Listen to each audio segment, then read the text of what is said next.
من سعید خسروآبادی، شهروند اهل کرمانشاه، جمهوری اشغالگر اسلامی را به نقض حقوق بشر، حبس، قتل و اعدام شهروندان بیگناه محکوم می کنم.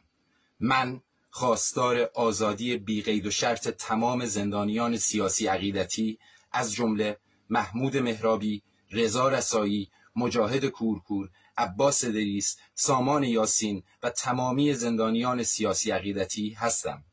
من جمهوری اسلامی را یک حکومت نالایق، ناکارآمد، فاسد، تبهکار و غیرقانونی می‌دانم و از تمام هم‌میهنانم خواستارم که به هر شکلی که می‌توانند ضدیت و مخالفت خود را با جمهوری اسلامی نشان دهند.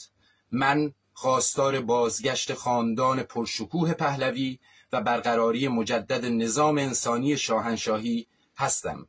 مرگ بر خامنه‌ای، لعنت بر خمینی، مرگ بر سه فاسد، ملا، چپی، مجاهد. زنده و جاوید باد سلسله پهلوی، پاینده باد ایران شاهنشاهی. جاوید شاه.